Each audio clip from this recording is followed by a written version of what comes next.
I can put you in.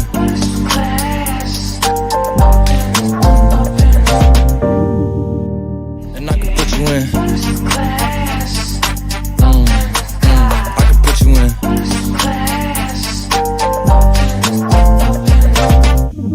Are you ready? Are you ready? Yes, I am. Thank you for what's going on. What's going on? Thank y'all for tuning in to the BHLC podcast tonight here at the 21st Germantown. The one and only, the big head light skinned comedian. That's right. Got a great show for y'all tonight, as usual. It's the second Saturday of the month. But I got to go over a couple things before I bring my guests in. First and foremost, tonight's show is sponsored by the 21st Borough Room here down at 1481 South Shelby Street in Louisville, Kentucky. They got something going on down here tonight. It's hold on, let me go over there real quick.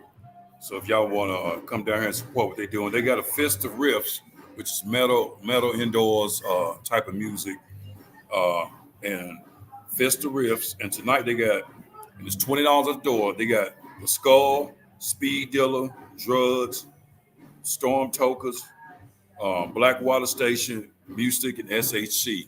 So they about ready to start with that. So y'all come down here and check that out. And it's $20 at the door. It's a metal war to a Fist of Riffs right here at the 21st Borough Room.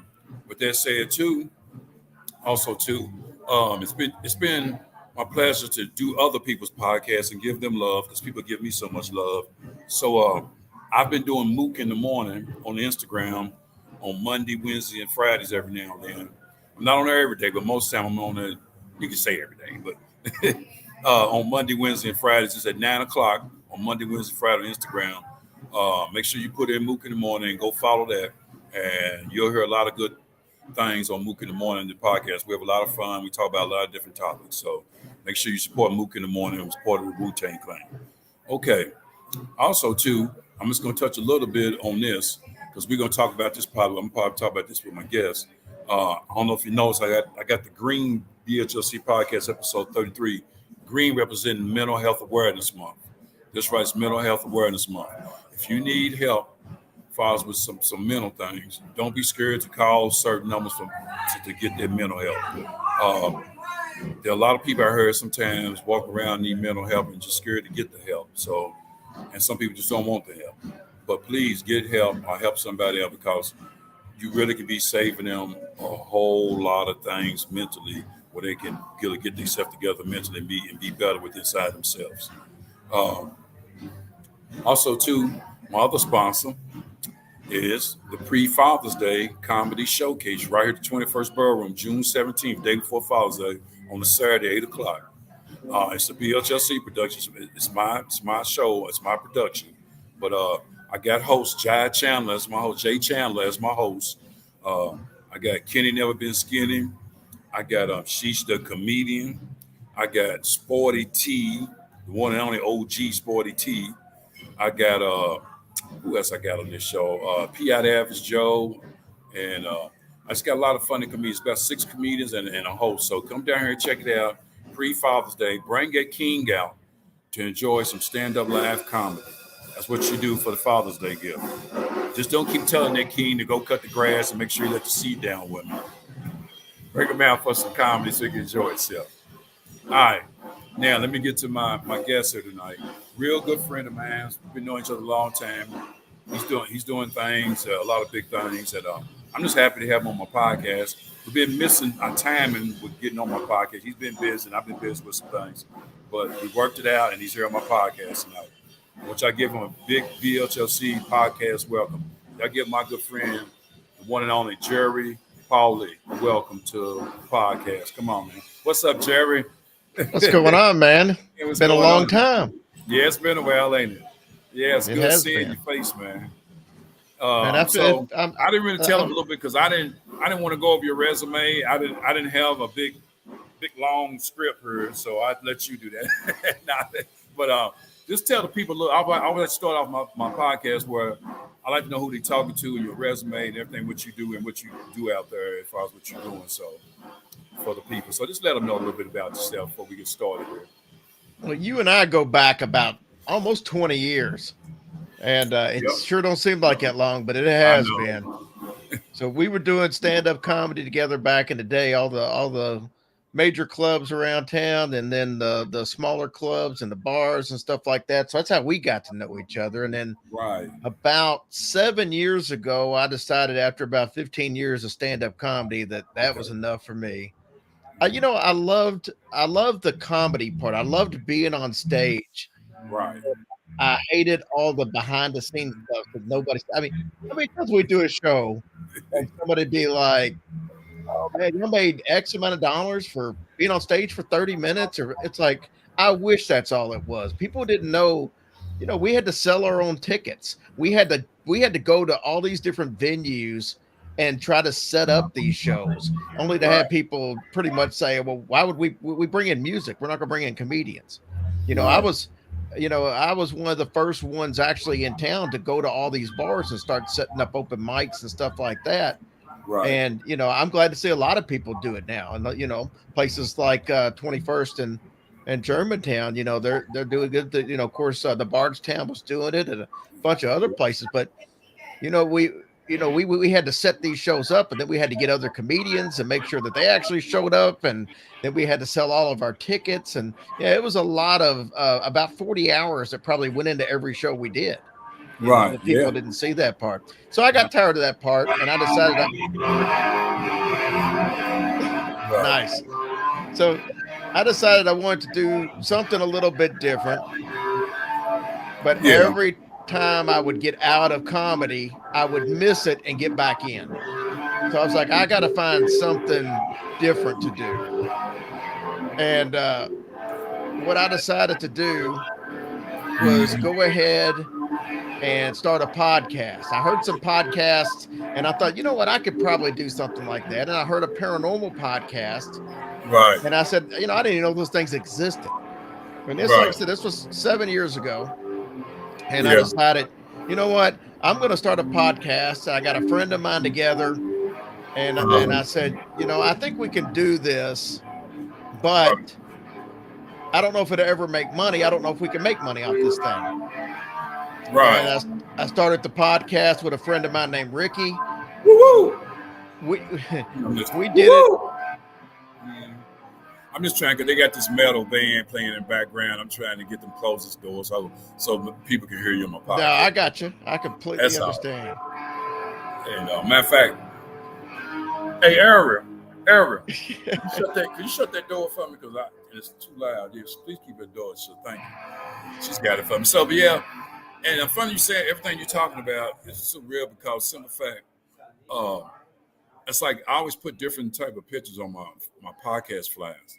And I don't know if you noticed, it was I think it was last month or month before last. I put a picture of me, you and your wife, Stress, Calvin. I can't think of the rest of the comedians, a couple other comedians.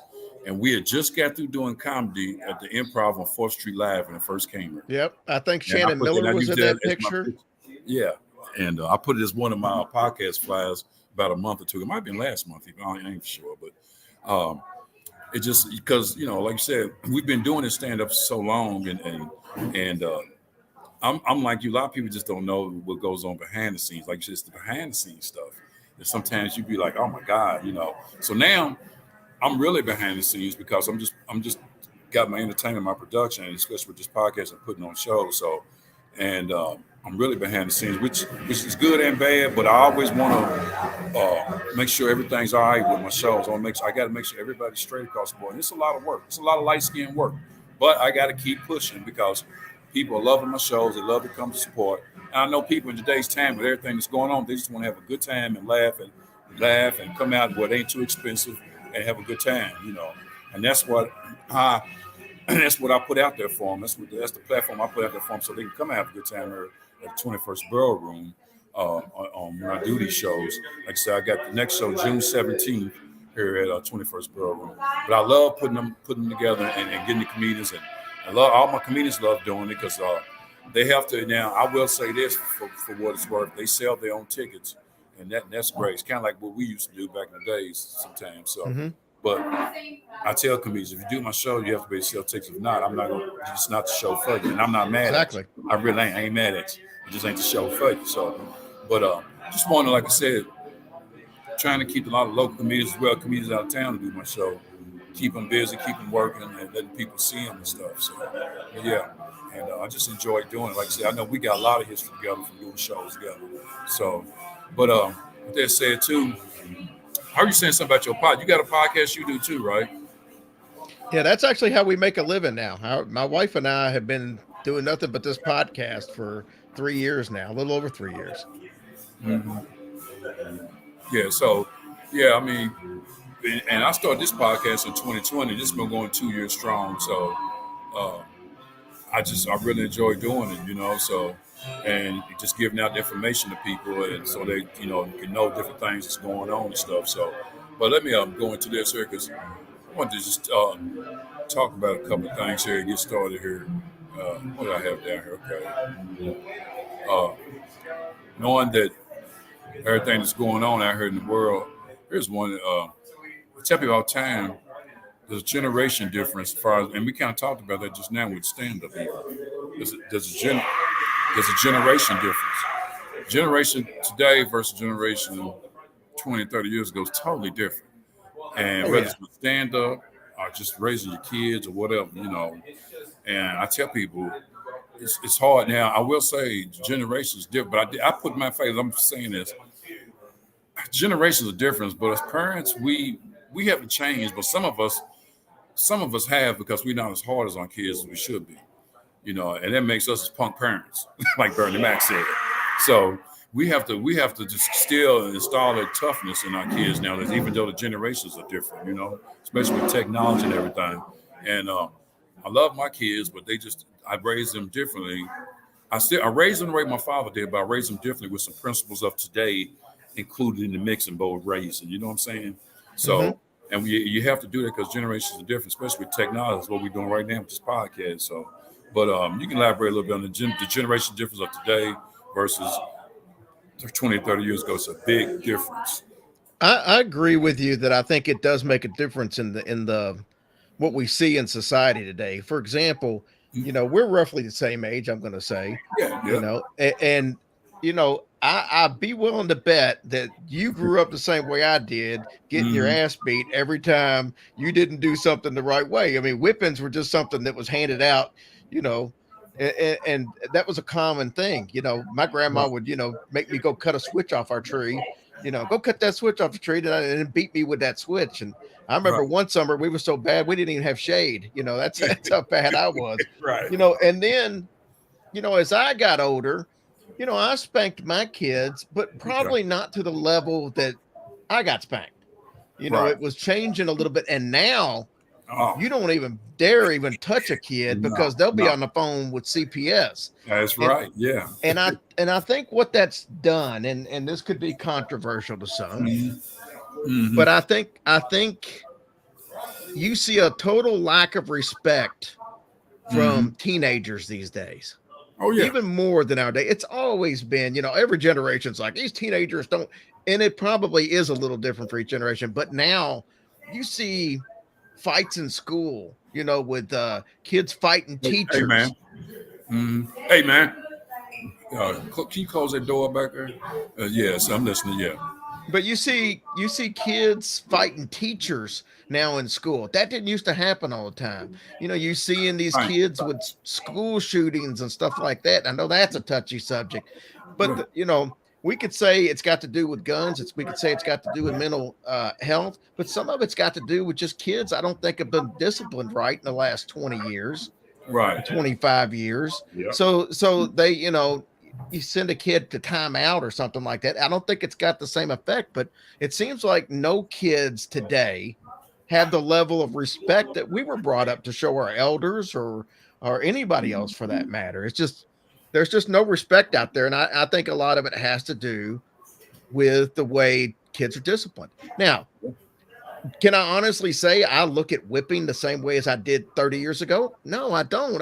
There is part of me that's like, there's probably got to be a better way than, you know, because it does kind of seem barbaric, but at the same time, it worked.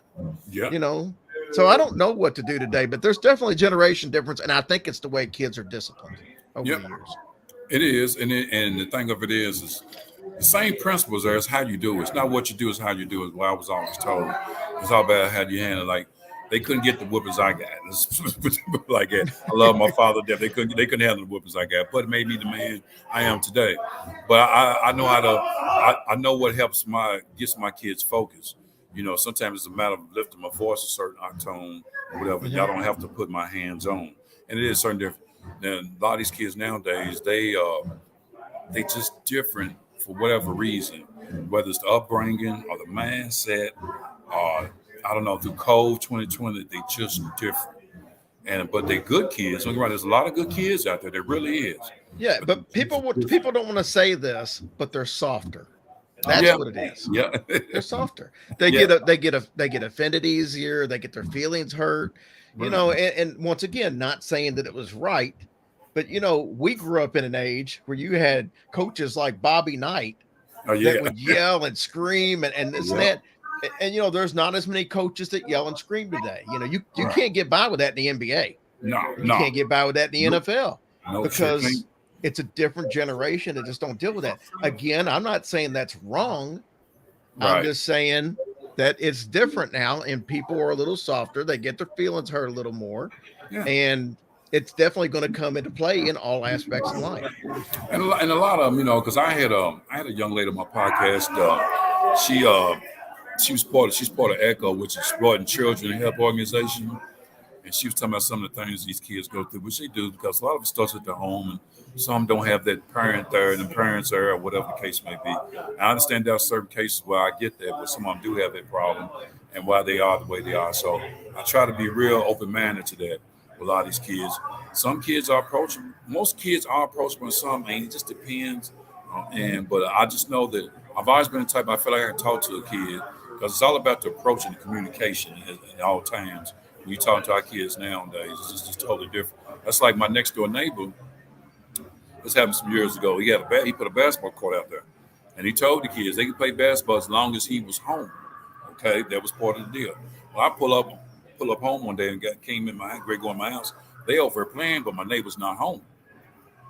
So being a parent and being a grown up that I am, I went over and said something to him. I said, "What did he tell y'all?" He said, "We couldn't play with him." I said, "Why are y'all playing?" I said, "Just leave." I said, "He'll be here in about another hour till you come back." I said, "I know y'all enjoy playing basketball. I get that." I said, "You just got to wait another hour or two and you can play." They got the ball. They all left. So I get it. It's just all a matter of talking to them, you know, so more than anything. I want to go in this too, being that it's, let me see if I can find it here. Being that it's Mental Health Month, I wanted to talk about that because it's real big. I even, I know people that have some mental issues. But I tell people, you'd be surprised how much a text, a hug, or even a conversation helps a person from going to do something with a different mindset. And we really have to really do better with mental health. There's a lot of ex-military people who have mental problems, you know, and for whatever reason, we got to help them. Some of them won't help, some of them don't. We need to help them. We got a lot of military people out there with mental health. This is Mental Health Awareness Month. And I just wanted to put it out there for people. If you have any problem, call a mental health hotline number to get help. And the main thing on this, let me just say this, is don't be scared to get the help. A lot of us think we can get the help, be scared or feel some type of way about getting help. Like I might be looked at differently. Don't feel like that. Because especially ever since 2020 and a lot of other things, even before 2020, people was having mental health problems. It's just has really come to the forefront here recently with a lot of things that's going on in America. So, but you could elaborate a little bit more on that. How you feel about that mental health? Well, that's something that's something near and dear to our heart. You know, I had suffered from depression for years. I had a failed suicide attempt back in 2001. Okay. I've even written a book. That's great, man. That actually tells people, you know, how I overcame and what we've done. I mean, you know, our podcast, Love Us, has 22 million downloads year to date. Wow. Man, and yeah, it's a huge amount. So we decided to use that to help others. And we start off every one of our episodes on Sunday night, which is our main episodes. We start off every one giving out the suicide relief number.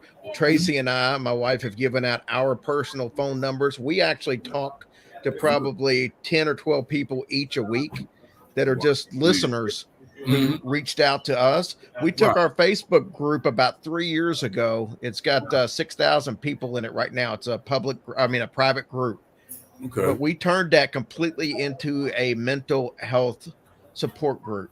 So if Oh, you're in that group, and I'll tell anybody, Hillbilly Horror Stories on Facebook. right. Just say you heard me. It's a private group. You don't we There's 9 moderators in this group, so Right. nobody will ever criticize somebody else. If you got a situation and you just want to say, "Hey, I'm having trouble dealing with something," I promise you, you'll have 30 people talking to you about what's going on in a matter of 5 minutes, and it doesn't matter what time of night it is. We have moderators from all over the world to Mm, make sure that no matter what time somebody pops on, they've got right. somebody that can help them. And we have fun. There's funny memes and stuff Yeah. like that in there too. But this is a safe place. Yes. So yeah, that's something that we take a lot of control on. If you look at any of our pages on social media and stuff, there's always the number on there. Our business cards on the back have the suicide help number and some helpful phrases and stuff. So yeah, that's something that we are 100% on board with, is trying to kill that stigmatism of people just afraid to get help or afraid to reach out. You have to Yep. reach out to people, man. It doesn't matter if it's a stranger, it doesn't matter if it's a friend, Right. because your mind is a screwy thing. It will completely convince you of Hmm. something that's completely wrong. Your mind will tell you that you're not wanted, you're not needed, people would be better off without you. And dude, Yep. that is just BS. It's all Yep. BS. Your mind is tricking you into thinking these things. You got Right. to get out of your own head in most of these cases. Your mind will tell you you're a burden to people. Trust me, you're not. People would rather have you tell them your issues than to Hmm. go to your funeral. Yeah. So Yeah. And that's you're how right. I feel. But you're right on, and I'm glad you put that out there because I'm gonna send people your way too because that's big to you as far as with that and with a link and everything. Because I tell people, that's why I always tell people, you're a human being first and foremost. That's what we seem to forget. People forget to treat people like human beings. You're a human being first and foremost, and you never know what mindset a person's in. That's why you always have to always try to respect people the best. And if you need help, there's nothing the matter with that. I know people that's scared to get help, and some don't know where to get help.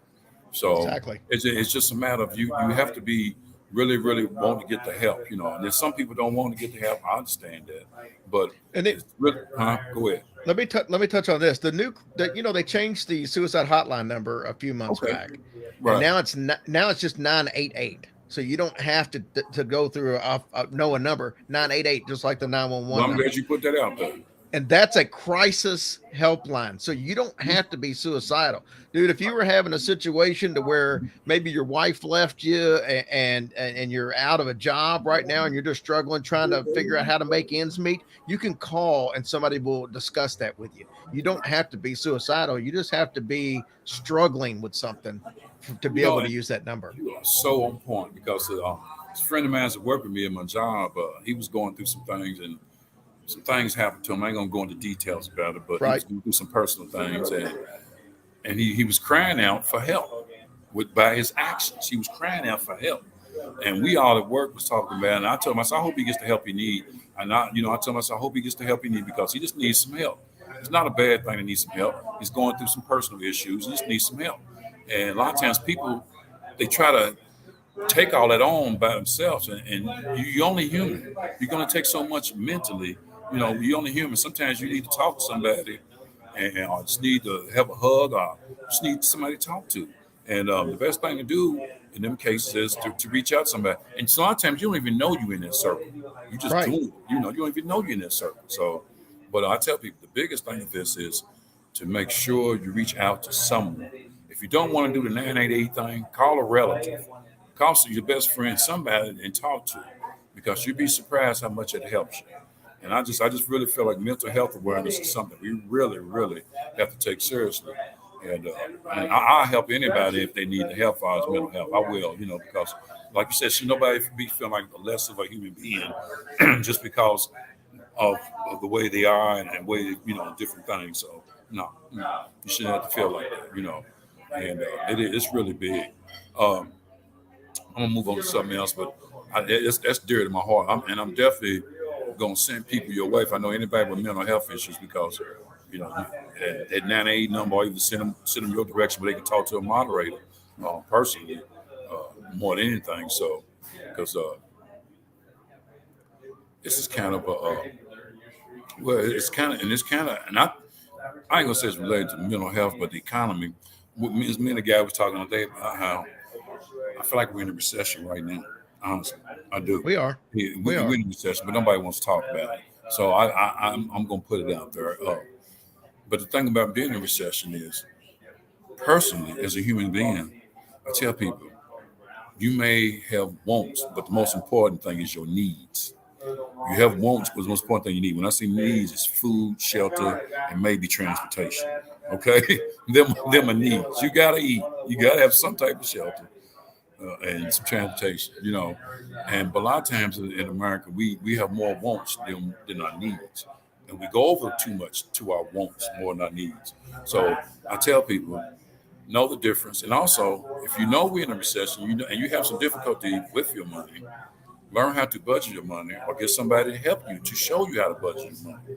You ain't got to know everything the person does, but get somebody to help you. A lot of times we scared to get the help to learn how to budget our money, especially in an economy like it is now, where everything's going up, supply and demand, everything's going up, and they're taking away. As things go up, they're even taking away less. Like at the grocery store, you used to get a whole lot. They raise the prices and take more. That's where we live in. But even what they say, you still got to eat.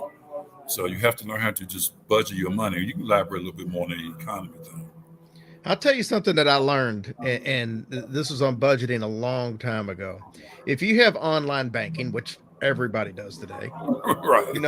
You can go, if you go to just your account, say for last month, okay, a completed month, it will show you how much money you deposited, and then it'll show you how much money went out. And sometimes you will be surprised on that number that went out, and you'll be like, how in the hell did I spend that money? But you might have already asked before that. I figured, why am I having so much trouble saving money? I should have, for what I make on my job, and what my bills are, I should have more money. And then you'll find out how much money you spend at restaurants, how much money you spend at Walmart, how much money you just spend on stuff you don't at the movies. It's a want. But when you see those numbers next to each other, what came in and what went out, that what went out number sometimes will blow your mind. Oh yeah. Because, dude, I've had months where we brought in a number that would make some people sick. Right. And then I look at what went out, and it was close to the same amount. I'm like, how in the hell did we spend that much money? But then when you start breaking it down and looking at everything, but yeah, budgeting.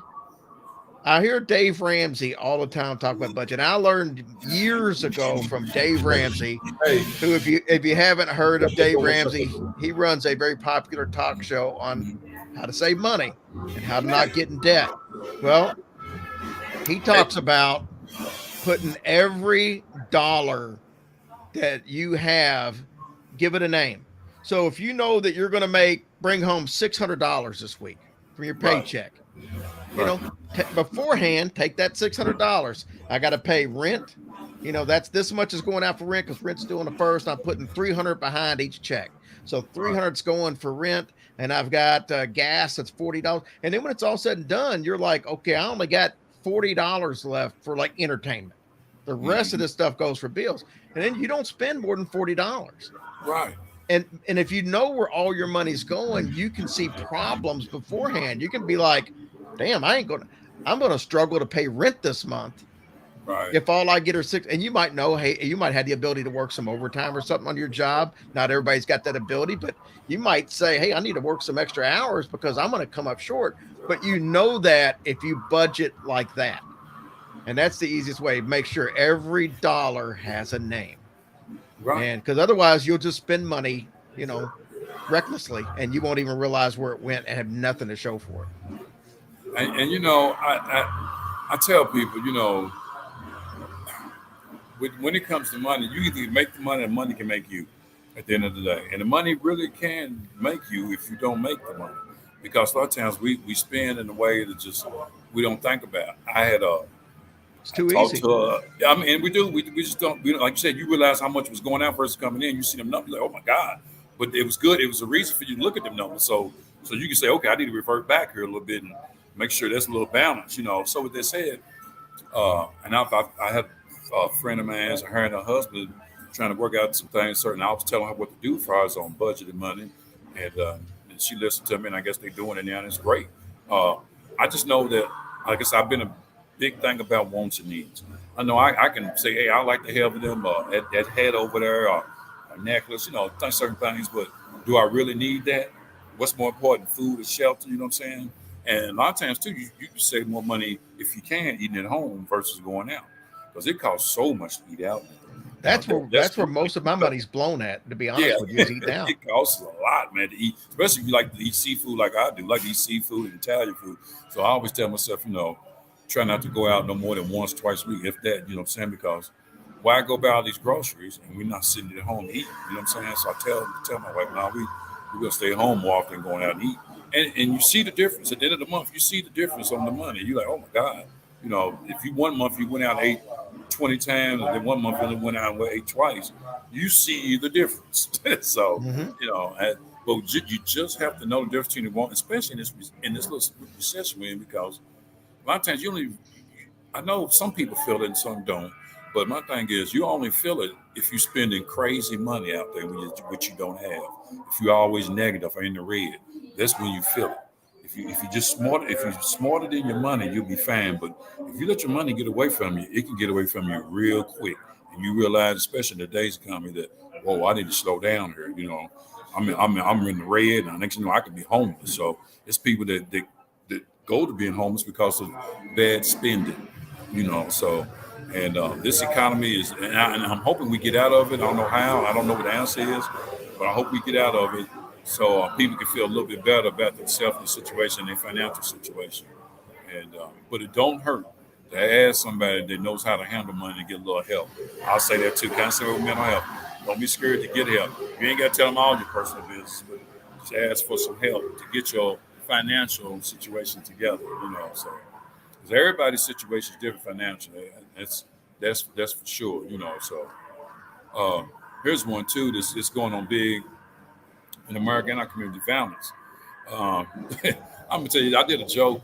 I did a show last week here in Louisville, and I did a joke. And I was talking about the violence here in Louisville, and I told myself the violence is it just went to a whole nother level. And I know a lot of people say because of COVID, but I say it's a lot of things. You can say COVID, but it's a lot of things that plays into this circle. Okay, but I say this for what it's worth. I've never seen a gun kill somebody by itself and nobody behind it. I've never seen a gun just walk up and kill itself. So I still say it's the people. Now, with that said, I had a joke where I said, somebody asked me, you know, hey, lovers, you own a gun? You got a gun, don't you? You know it's crazy. You got a gun? I said, no, I ain't got a gun. I said, but my wife do, and she will use it. And she used it on me once. So, you know, so I tell people, you know, you just have to make, but just because you have a firearm don't mean you have to use it. Like I said, people kill people. It's never the gun. So how do you feel about the violence in the community in America? These schools and everything. It's crazy. And again, I'm going to go back to, I think part of it has to do with the way kids have been disciplined over the last 20 years. It's definitely given kids more of a, I guess, an attitude of, I'm going to do what I want because there hadn't been as many consequences. I think that's part of it. I'm with you. You know, if you go out and look at, I think I saw a stat the other day that said 99% of all violence that's committed with a gun is used with illegal guns. It's not the people. Only 1% of the shootings in America are happening by people who legally obtained their guns. So we can put all the rules and regulations on getting guns, but the bad people who end up with them are going to get them one way or the other. So that's my take on it. And I think you combine that. You can. What's up? What's up? That's Ed, Big Ed. I know, Big Ed. But you combine that with the way kids have been raised, with the fact that I think, especially in the last 5, 6, 7 years, I think attitudes have changed across the country where I think uh, there's too many changes Hmm. in the criminal system. I think they've tried to be a little lighter on people, and it's you see a shooting sometimes or a violence, whether it be Right. a rape or something like that. You'll find out this person's been arrested 30 times before, and Right. it's Yeah. so. I Yeah. mean, something's not working right with the legal system where people are getting out to recreate. Do these crimes because most of the people that commit violent crimes, it's not their first time. Not You repeat know, offenders. You're right. it's Repeat repeat offenders. offenders. So something's got to be done there, but I don't know what the answer is there. The jails are already overcrowded. Yep. Yep. Maybe they should quit putting in people that are, marijuana charges and stuff like that and focus Right. on the real crimes that Yep. need to be in there. But I don't know, man. It's tough everywhere. It's not, It you is. mentioned Louisville, but it's tough here in Lexington where I live. Right. The last 3 years have all been higher crimes than the years before. And Hmm. I don't know. So it's a combination of the legal system, I think, and the way kids have been raised in the last 20 years. There's just not the respect factor there used to be. Man, you know some valid good points. Good points. I tell people on this topic. I tell them I don't have the solution, and if I did, I would put it out there if I had it. But I don't know the solution as far as taking the violence in our community and in America with our schools. I do say this. I said this one time. I feel like if you got a metal detector at the White House for the people coming to the White House, why can't you have it at our schools? I've always felt like that. I don't care how much money is going on within your states and all that. If our kids are our future, we need to protect them. And I've always said, if nothing else, especially in teachers too that are teaching our future, we need to have more metal detectors in these schools. And I think they're going to start doing it here in Louisville. Talking about. I've always said that. It's As going far to as have to be that way at malls and everything going forward. I mean, if you go to a concert out at the Yum Center, you got to go right, through metal detectors, or you go through a ball game. So I mean, it's going to have to be everywhere. There's as many people coming to probably Jefferson Mall as there is that during the course of a weekend as there is to go to the Yum Center for a concert. right, and I just wish the government and they get ready to start putting some metal detectors in certain schools here in Louisville, but I don't care how y'all figure it out. Get these taxpayers to y'all take our taxpayers' money and figure it out, government, to get some metal detectors in these schools for these kids. Because should no kid have to be worried going to school whether or not they're gonna come home or not to their parents? That's not happening. You got a lot, and this is the type of America we live in. That they worry about now they're gonna come home now because all these mass school shootings at amusement parks everywhere. So, but I've always said metal detectors help. I don't have a solution to it. I don't. But we just got to be more aware and be more self conscious of everything that's going around us and what you're doing out here on a daily basis and what's going on. I'm very much aware of every time I step out the door of my surroundings. I tell people because it can happen just that quick, blink of an eye, So you have to really be aware of that. Let me get into this real quick, and then I'm doing my thing, close down. It's one of my favorite things I like to talk about. Here today, gone tomorrow. It's love, life, and money. I tell people I always got plenty of love for somebody. I always enjoy life, and I don't get too tied up in money because I know I can't take it with me. I still ain't seen me in the graveyard with me. I know I gotta have it while I'm here. I understand that, but I don't get too tied up in it. But that's one of my biggest pet peeves: love, life, and money. I call it LLM thing. It's almost just like I call insurance JIC, just in case some shit happens. So, how do you feel about that as far as love, life, and money? Dude, I am 100% on board with this because, well, I don't know even if you know this or not, but in January, I actually had a heart attack and I went in to the hospital. I was in there for 8 days, Mm-hmm. and at the time they did a procedure on me, which should have been routine. 0.5% chance anything could go wrong, and I actually died on the operating table for 2 minutes. Mm. And they had to do CPR on me to bring me back. They had to stop the test. And so Right. they broke about 4 ribs and broke my sternum. And Mm. I'm literally in the last 2 or 3 weeks just starting to regain everything Right. from that. And when you go through a situation like that, it puts stuff in a little more in perspective. Because I mean, that I literally might not have came out of that hospital under other circumstances. And then you think about, where do you leave your family? Where do you leave? Yeah. And my situation is, I have life insurance, but I don't have a ton, and my medical condition's so bad I can't get more. Right. So, I'm determined now to try to put my wife in a situation to where, if something happens to me, and I'll be honest with you, it can happen at any time, because the doctors have told me there's nothing they can do for me. When I asked the doctor at my appointment last week, I was like, hey, is there anything I shouldn't be doing? Because I don't want to risk it. And he just looked at me and said, dude, just live your life. That's not really what you want to hear. But at the same time, he's like, he basically was shrugging, saying, Yep. you can't control it. It's, my heart's beating. It's operating at about 20 to 25% of what it should be. And there's nothing they can do about it. And it's just going to get worse. So I just gotta live life. But, I know what I want to accomplish financially to put my wife in a better situation. So yeah, I can't take it with me, but I can make enough to leave her. And, I understand that. Yeah, and that's what I'm looking at. And that comes out of love. I love my wife more than anything in the world. You know us. We've been together for I know, 17, 18, almost 18 years now. Yeah. And she's the love of my life. She's my soulmate. And I honestly don't care if I die. I just, that's not something I fear. But I do fear leaving her in a situation that would be, not ideal. And, so that's my thought. I'm going to live every day like it's my last, because it very well could be for any of us. But I even know even more, it could be for me, Right. Yeah. I mean, you hit some good points here, because I kind of went through something too here recently, a little medical issue. I ain't gonna put out there what I went through, but I have my own little medical issues I went through.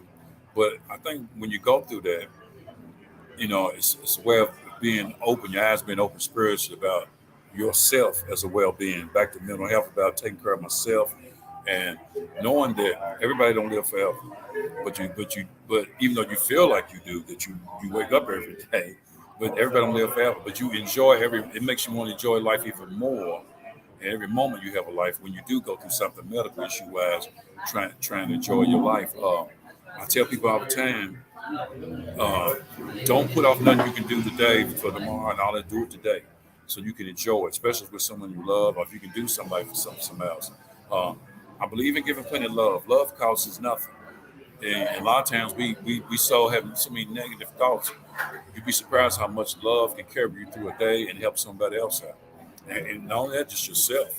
I try to give as much love as I can to people. It's part of my first name, my first government name. Okay, so, and I really do, because I feel like if you stay humble, blessings will flow, and at the end of the day, like I said, we're just human beings, and you have to enjoy your life, Our life is really shorter than what we think, I got a friend right now going through some things with his father about ready to pass. And I called him and talked to him today, just give him some encouraging words, We just have to enjoy it. And like you said, like that doctor told you, just keep living your life. And that's all you can do, is keep living your life, regardless of some of the medical issues you go through. I know a lot of times it's what really makes me I tell people, that's why every day I wake up, I feel blessed, because it just calls our children's hospital here in Louisville. A lot of these kids, they don't get to have fun. They only got so long to live, whatever. And I'm thinking, why am I sitting here mad or disgusted about this or that, health or whatever money, when some child over there, way very young, they ain't had nowhere near the full life I've had, don't know if they're going to, when they're going to check out of here. I'm like, no. I always tell myself, I said, no, enjoy your life. Don't be mad about the small stuff, because life is too short. It really is. And I tell people, enjoy yourself. I try to keep a smile on my face, Jerry, enjoy myself. That. And that's just the way I am, and I try to give that love. And I try to get caught up in the money thing, because like my father always told me, as long as you're doing something busy and it's positive, nothing illegal, trying to make some money in a positive way, in a good way, and staying busy, you ain't worried about it. You'll be taken care of. It may not be your wants, but it'll be your needs to be taken care of. So that's what I tell people, enjoy life, And that is, a lot of times we take this for granted. Here today, gone tomorrow. like I said, whatever you can do today, do it today. 'Cause tomorrow is not promised to none of us. I heard a lot of people say, "Well, I got time to do this." Do you really?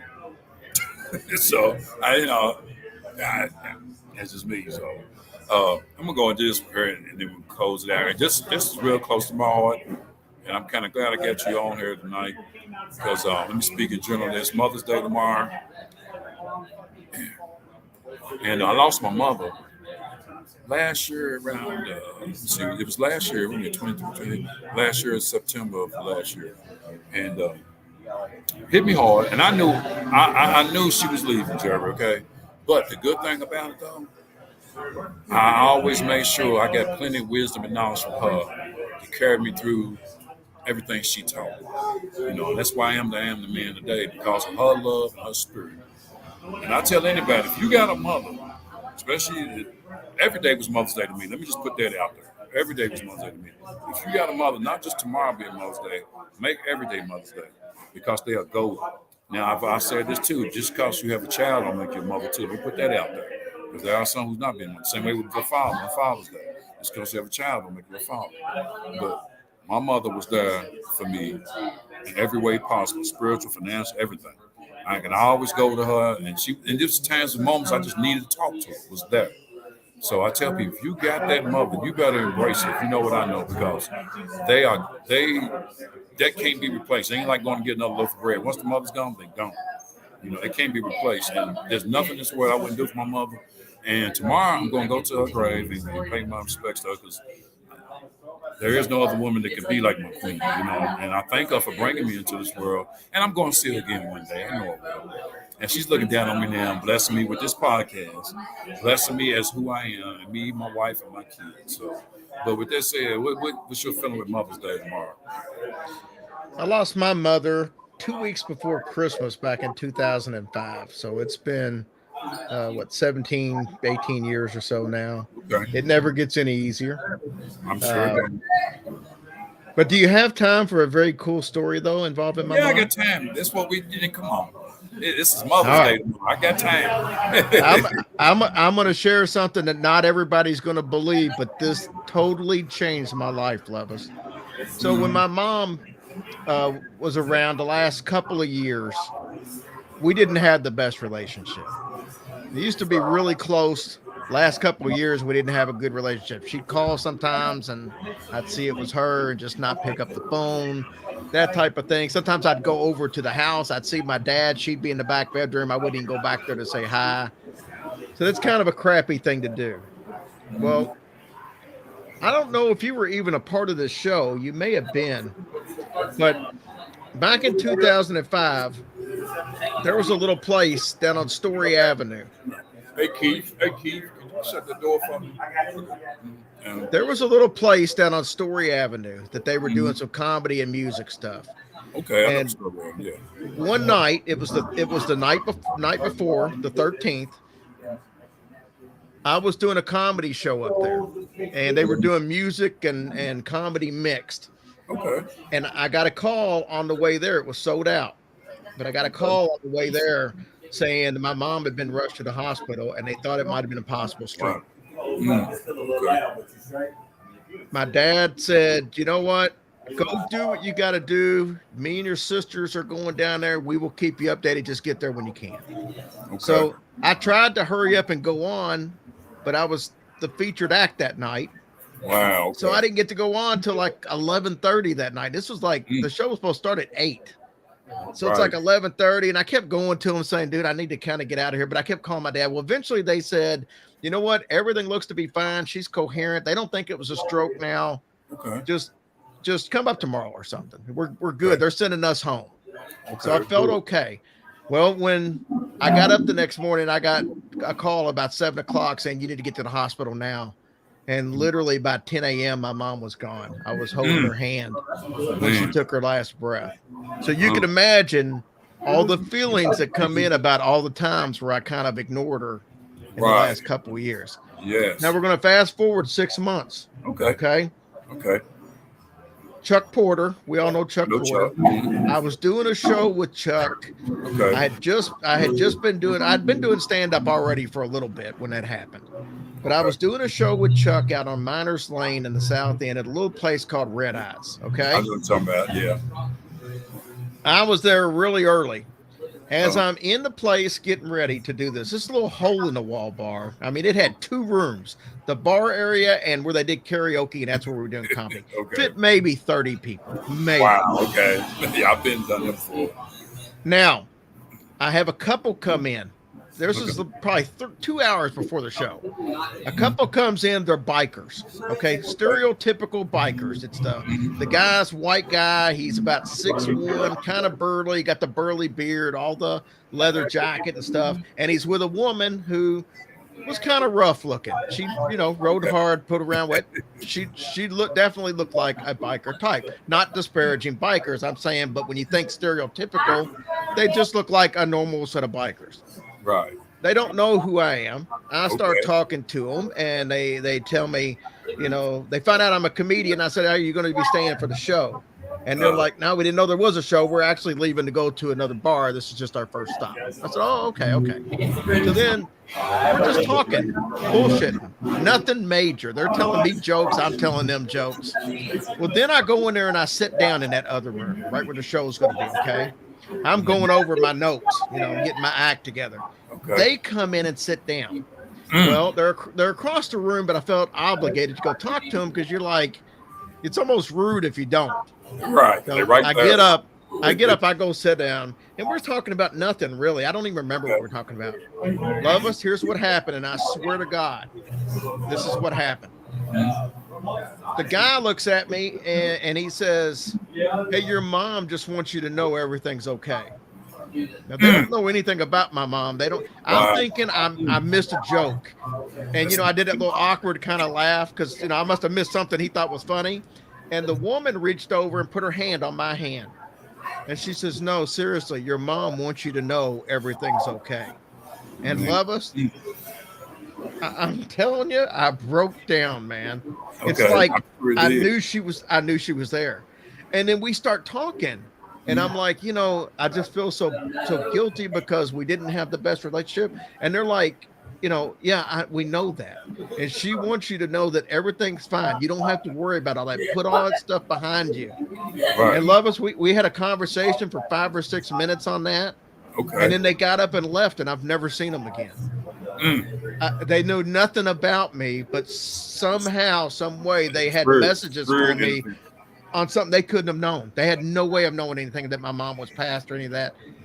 It was just the strangest thing ever. But that told me that there's an afterlife, and that told me that was. I always thought. Now I know, and it's changed the way I look at life ever since because I'm not afraid to die.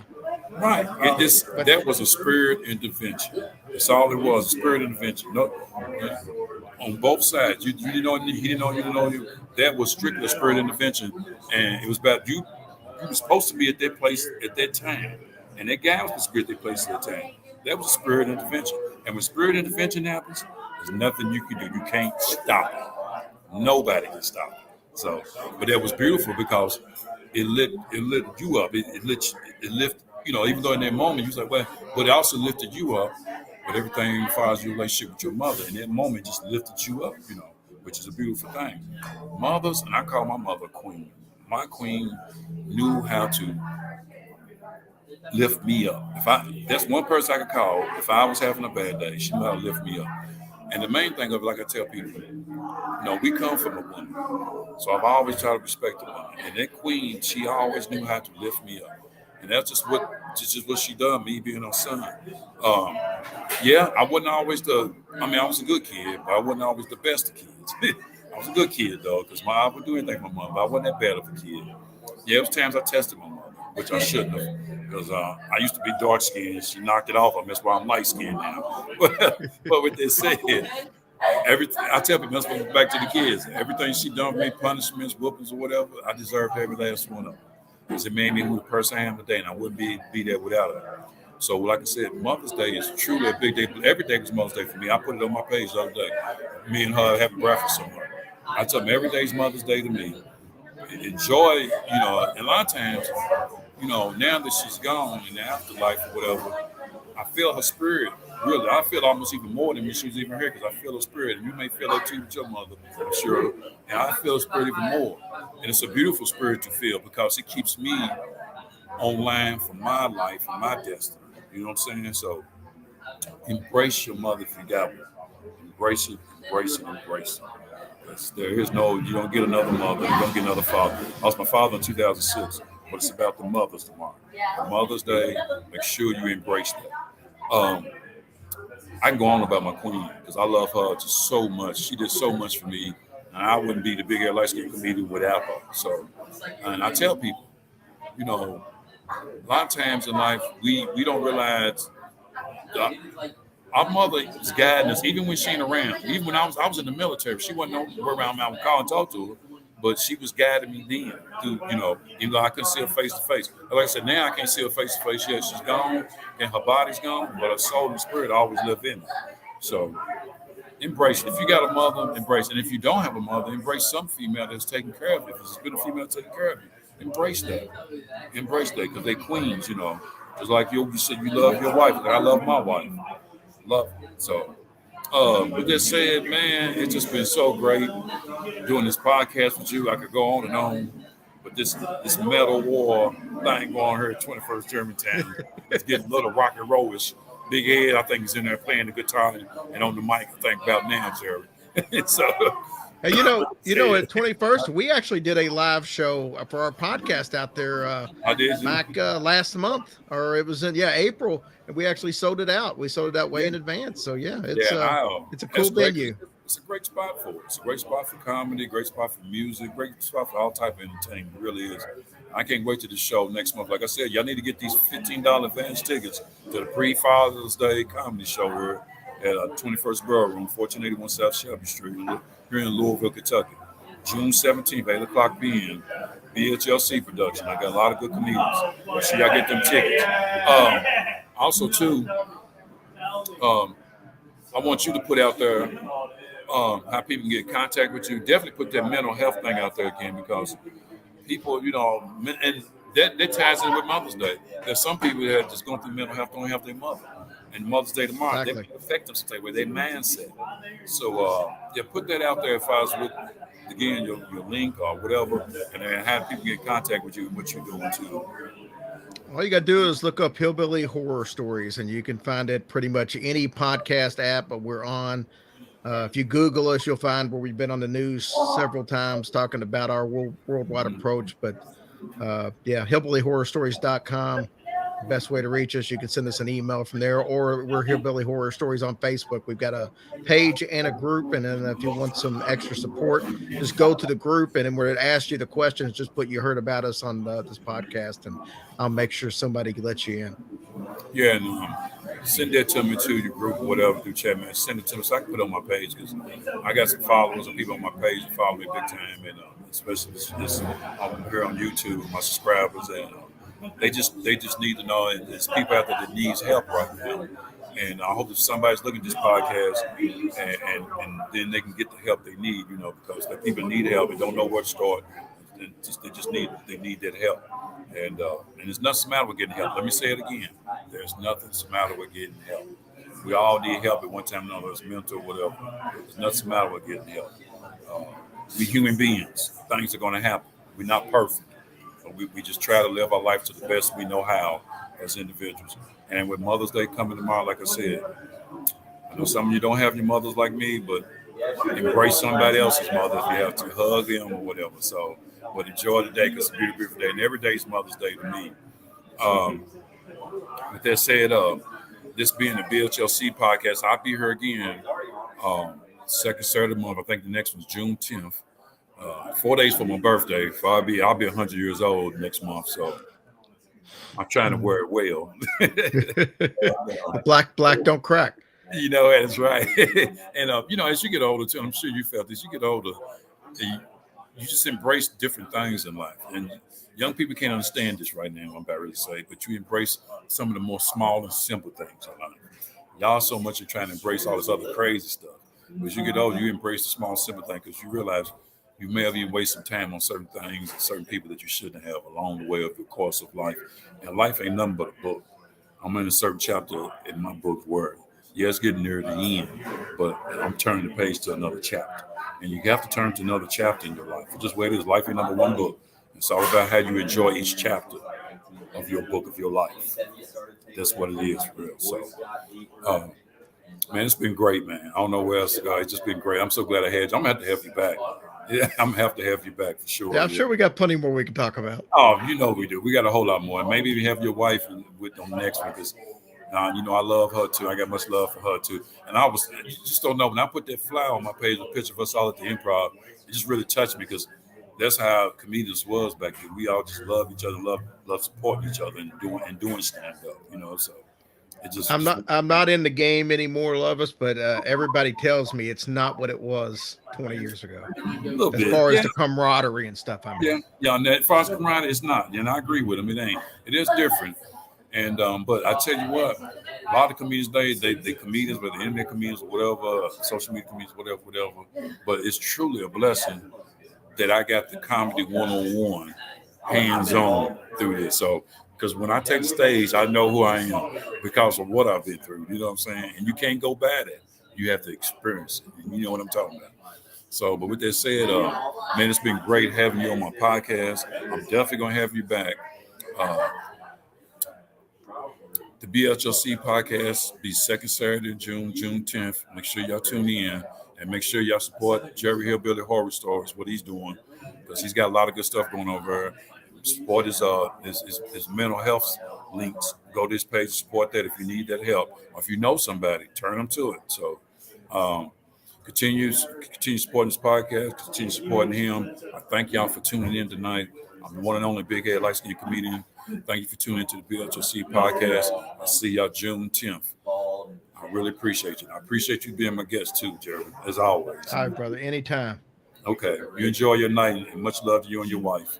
Thank you, sir. No problem.